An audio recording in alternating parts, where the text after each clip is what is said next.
Hello friends, आज हम लोग बात करने जा रहे हैं types of crystalline solids. Previous video में हमने क्रिस्टलाइन सॉलिड्स के बारे में आपसे डिस्कशन कर चुका है कि क्रिस्टलाइन सॉलिड्स होते क्या हैं। क्रिस्टलाइन सॉलिड्स एक प्रकार का ट्रू सॉलिड्स होता है। क्रिस्टलाइन सॉलिड्स में जो पार्टिकल्स का अरेंजमेंट होता है वो रेगुलर ऑर्डर में होता है और क्रिस्टलाइन सॉलिड्स को हम लोग लॉन्ग रेंज ऑर्डर सॉलिड्स के नाम से भी जानते हैं। तो दोस्तों, आज हम टाइप्स ऑफ क्रिस्टलाइन सॉलिड्स के बारे में बात करेंगे। उसमें मेरा फर्स्ट टाइप्स है आयनिक सॉलिड्स। आयनिक सॉलिड्स दोस्तों, जैसा आप नाम से ही पता चल रहा है कि ये आयनिक सॉलिड्स मीन्स आयंस के द्वारा जो सॉलिड्स बने होते हैं हम उनको आयनिक सॉलिड्स कहते हैं। तो आयनिक सॉलिड्स में अगर जो हमारे कंस्टिट्यूएंट पार्टिकल्स जो होते हैं, कंस्टिट्यूएंट पार्टिकल्स हमारे क्या होते हैं, आयंस होते हैं और इनके बीच एक फोर्स लगता है। जिस फोर्स के द्वारा सॉलिड बनता है उस फोर्स को हम लोग क्या करते हैं, इलेक्ट्रोस्टैटिक फोर्स कहते हैं। अब अगर बात करें हम आयंस की, अगर हम आयंस की बात करें तो आयंस दो प्रकार का होता है, आप जानते हैं। एक एनायन होता है, एक केटायन होता है। अगर हम केटायन की बात करें तो वो क्या होता है, पॉजिटिवली चार्ज होता है और एनायन की बात करें तो कैसा होता है, निगेटिवली चार्ज होता है। तो अगर कोई भी positive charge particle negative charge particle के द्वारा अरेंज है, सराउंडिंग है, तो ये क्या करे, एक प्रकार के सॉलिड्स का निर्माण करता है। तो इस सॉलिड्स को हम लोग क्या कहेंगे, आयनिक सॉलिड कहेंगे। हम क्या कहेंगे, आयनिक सॉलिड्स कहेंगे। उसी प्रकार अगर कोई नेगेटिव चार्ज स्पीसीज है, पॉजिटिव चार्ज स्पीसीज के सराउंडिंग है, तो इस प्रकार से जो सॉलिड्स प्रिपेयर हुआ, तैयार हुआ, वो क्या है, हमारा आयनिक सॉलिड्स है। तो दोस्तों, यहीं पे हम एक और अनदर टर्म की बात करेंगे, कोऑर्डिनेशन नंबर। अगर हम कोऑर्डिनेशन नंबर की बात करें तो यहाँ पे कोऑर्डिनेशन नंबर होता क्या है, कोऑर्डिनेशन नंबर होता है कि total number of positively charge species present around a charge. कहने का मतलब, अगर इस पॉजिटिव चार्ज स्पीसीज के सराउंडिंग में कितने number of positively charge species present हैं, तो 1 2 3 4 5 6। तो इसके सराउंडिंग कितने स्पीसीज प्रेजेंट हैं, 6। तो इसका कोऑर्डिनेशन नंबर 6 हो गया। अगर यहाँ पे बात करें तो इसके यहाँ ये नेगेटिव चार्ज है, इसके अराउंड कितने पॉजिटिव चार्ज हैं, 1 2 3 4 5 6। तो इसका भी कोऑर्डिनेशन नंबर 6 हो गया। तो क्या हुआ, ये नाइबरिंग एटम है, ये इसके क्या है, नाइबरिंग एटम है। तो ये हमारे कोऑर्डिनेशन नंबर हो गए। नेक्स्ट अगर हम बात करेंगे मेटेलिक सॉलिड्स की, नेक्स्ट हमारी जो चर्चा होगी मेटेलिक सॉलिड्स की होगी। जैसा कि मेटेलिक सॉलिड्स नाम से ही पता चल रहा है कि जो सॉलिड हमारा बना है किसके द्वारा बना है, मेटल एटम के द्वारा बना है। हमारा जो सॉलिड प्रिपेयर हुआ किसके द्वारा, मेटल एटम। हम क्या कर सकते हैं, जो हमारे कंस्टिट्यूएंट पार्टिकल हैं वो हमारे क्या हैं, मेटल एटम है। तो अगर हम इनके बॉन्डिंग की बात करें, इनके बीच बॉन्डिंग की बात करें, तो जो इनके बीच जो बॉन्डिंग एग्जिस्ट करती है वो कौन सी बॉन्डिंग एग्जिस्ट करती है, मेटेलिक बॉन्डिंग एग्जिस्ट करती है। इनके बीच जो बॉन्डिंग एग्जिस्ट करती है वो कैसी होती है, मेटेलिक होती है। और अगर हम इनके कोऑर्डिनेशन नंबर की बात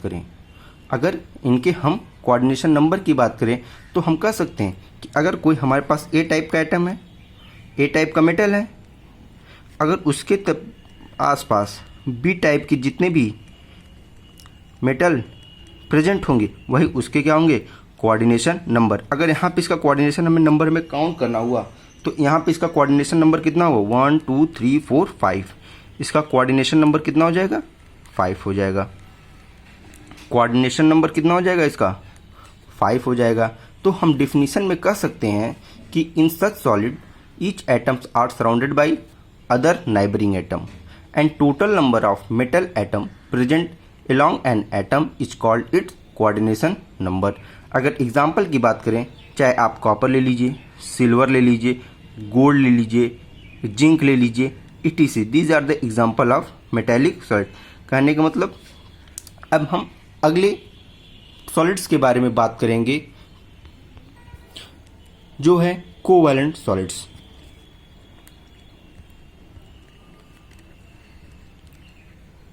अब जैसा कि नाम से ही पता चल रहा है, कोवैलेंट सॉलिड्स मतलब यहाँ पे जो कंस्टिट्यूएंट पार्टिकल होंगे क्या होंगे, कंस्टिट्यूएंट पार्टिकल वो हमारे क्या होंगे, एटम होंगे। और उनके बीच जो बॉन्डिंग एग्जिस्ट करेगी, उनके बीच जो बॉन्डिंग एग्जिस्ट करेगी वो बॉन्डिंग कैसी होगी, कोवैलेंट बॉन्डिंग होगी। उससे वो कैसी बॉन्डिंग होगी, कोवैलेंट बॉन्डिंग होगी। दोस्तों जैसा आप जानते हैं कोवैलेंट बॉन्डिंग को हम लोग एक और नाम से जानते हैं, एटॉमिक सॉलिड। किस नाम से जानते हैं, एटॉमिक सॉलिड्स, या इसको हम 3D नेटवर्क सॉलिड्स के भी नाम से हम जानते हैं। और नेक्स्ट हम बात करेंगे मॉलिक्यूलर सॉलिड्स।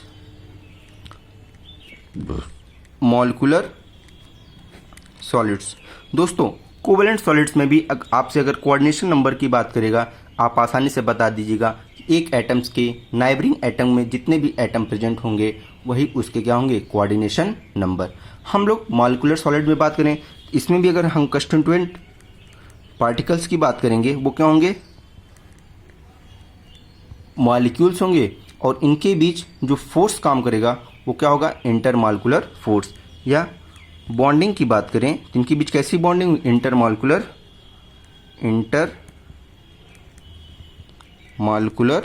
बॉन्डिंग एग्जिस्ट करेगी।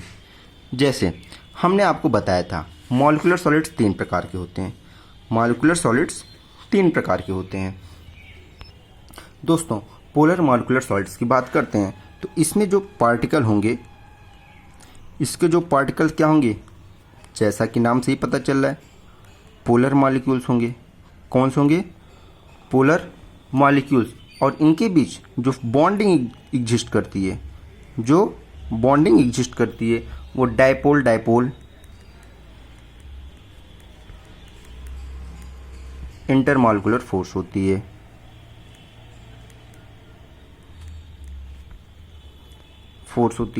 अगर हम एग्जाम्पल की बात करें तो पोलर मॉलिक्यूल्स होते क्या हैं। सबसे पहली बात, पोलर मॉलिक्यूल्स जहाँ पे इलेक्ट्रोनेगेटिविटी एग्जिस्ट करती है वो मॉलिक्यूल, जैसे अगर हम बात करें HCl, HBr, HI, यहाँ पे देखिए ये क्या है, partial positive character, partial negative positive. यहाँ पे डायपोल एग्जिस्ट कर रहा है, एक डायपोल दो डायपोल, तो यहाँ पे क्या है, डायपोल मूवमेंट पाया जा रहा है। तो हम यहाँ पे कह सकते हैं इलेक्ट्रोनेगेटिविटी भी पाई जा रही है, तो ये मॉलिक्यूल्स हमारे क्या हैं, पोलर मॉलिक्यूल्स हैं। तो अगर इनके द्वारा अगर कोई भी सॉलिड बनाया जाएगा तो हमारे कैसे सॉलिड होंगे, पोलर सॉलिड होंगे। वो कैसे होंगे, पोलर सॉलिड्स होंगे, क्योंकि HCl एक मॉलिक्यूल्स है, इसलिए इसे हम कहते हैं पोलर मॉलिक्यूलर सॉलिड। तो अगर हम एग्जाम्पल की बात करें, सॉलिड HCl, सॉलिड HBr, ये सब हमारे क्या होंगे, एग्जाम्पल हो गए, सॉलिड HI। दोस्तों उसी प्रकार अगर हम नेक्स्ट बात करें नॉन पोलर मॉलिक्यूलर सॉलिड्स, तो आप नाम से ही जान सकते हैं पार्टिकल्स कैसे होंगे, हमारे नॉन पोलर होंगे। हमारे पार्टिकल कैसे होंगे, नॉन पोलर मॉलिक्यूल्स होंगे। और उनके बीच जो बॉन्डिंग एग्जिस्ट करेगी वो क्या होगा, वीक वंडरवाल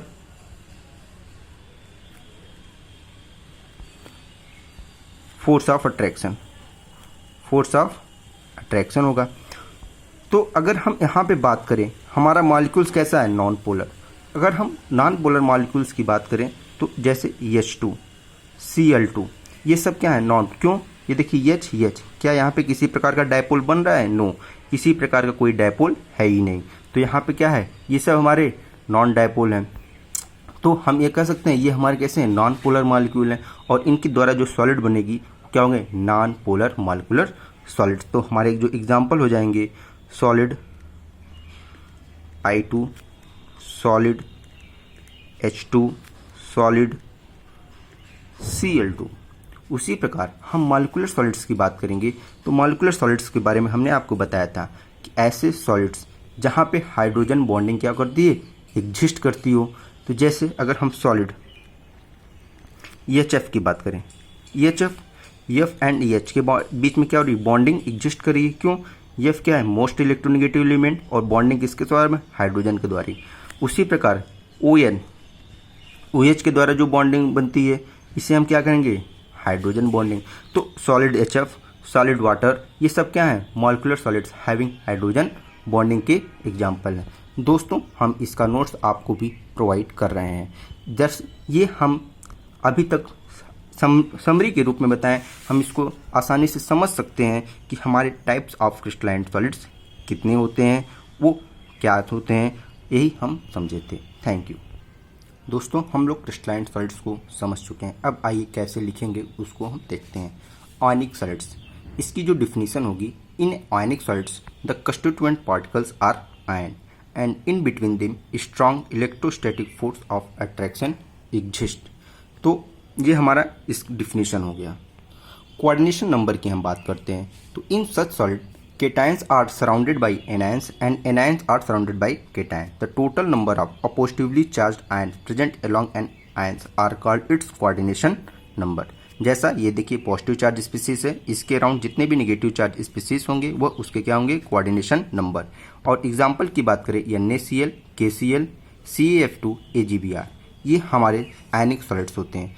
हम इनकी प्रॉपर्टीज़ की बात करें तो इनकी जो प्रॉपर्टीज होती है आयनिक सॉलिड्स की, they are hard and brittle, they are water soluble, they do not conduct electricity in solid state but conduct electricity in dissolve और मॉल्टेन फॉर्म। दोस्तों आयनिक सॉलिड्स जो होते हैं वो सॉलिड स्टेट में इलेक्ट्रिसिटी को conduct नहीं करते, लेकिन मॉल्टेन और डिजॉल्व फॉर्म में इलेक्ट्रिसिटी को कंडक्ट करते हैं, क्योंकि मॉल्टेन और डिजॉल्व फॉर्म में जो इनके आयंस होते हैं वो क्या होते हैं, फ्री हो जाते हैं और वो मूव करने लगते हैं, जिसकी वजह से ये इलेक्ट्रिसिटी के गुड कंडक्टर हो जाते हैं। नेक्स्ट प्रॉपर्टी की बात करेंगे, दे have high melting and boiling point, they show cleavage property, they have high density. Next metallic solids, in metallic solids the constituent particles are metal and in between them strong metallic bond exist. And now we are going to discuss about coordination number. So definition of coordination number is, in such solids each atoms are surrounded by other neighboring atoms and total number of metal atoms present along an atom is called its coordination number. Example, iron, copper, aluminum, magnesium and zinc etc. अगर solid iron, copper, आप जानते ही हैं they are solid metallic solids. And properties की बात करें तो properties of metallic solids, तो फर्स्ट प्रॉपर्टी होगी they are malleable and ductile, they are insoluble in water, they show lusters properties, they conduct electricity in solid state through free electrons and called electronic conductor. दोस्तों हमारे दिमाग में एक बात आती है कि ये मेटेलिक सॉलिड्स इलेक्ट्रिसिटी को कंडक्ट कैसे कर सकते हैं। तो जैसा कि हमने यहाँ पे आपको फिगर में अब बताया, देखिए ये हमारा एक क्या है, आयरन का सॉलिड है। जब हम ये देखिए यहाँ पे क्या है, आयरन के ऊपर पॉजिटिवली चार्ज है, डबल पॉजिटिवली चार्ज आयन है, तो ये क्या होते हैं, free electron moves as gaseous form. तो आप देखते हैं ये इलेक्ट्रॉन क्या होंगे, ये मूव करते रहते हैं, जिसकी वजह से ये इलेक्ट्रिसिटी के क्या होते हैं, गुड कंडक्टर बन जाते हैं। और इसीलिए आप देखते हैं हम लोग कहते हैं ना, आयरन में इलेक्ट्रिसिटी बहुत तेजी से, इसलिए आयरन रॉड से हम कभी इलेक्ट्रिसिटी को टच नहीं करते, तुरंत हमको करंट लग जाएगा। नेक्स्ट प्रॉपर्टी की बात करें, they have high melting and boiling point, they have high density. Next property solids की हम बात करेंगे, that is covalent solids. In such solids the constituent particles are atom and in between them strong covalent bonding exist. Such solids are also called atomic solids or 3D network solids. Example, diamond and graphite. अगर हम properties की बात करें तो they are hard and brittle, they do not conduct electricity. दोस्तों covalent solid electricity को conduct नहीं करता, क्योंकि आप जानते हैं यहाँ पे कैसी बॉन्डिंग बनती है, कोवैलेंट बॉन्डिंग बनती है। और आप जानते हैं कार्बन टेट्रावैलेंट होता है, इसके चारों बॉन्ड किसमें, कार्बन टेट्रावैलेंट होते हैं, इसके चारों बॉन्ड बॉन्डिंग में एग्जिस्ट करते रहते हैं, जिसकी वजह से इसके कोई भी बॉन्ड फ्री नहीं होता, इसीलिए इलेक्ट्रिसिटी को कंडक्ट नहीं करता। They are water insoluble, they have high density and high melting and boiling point, they are non volatile.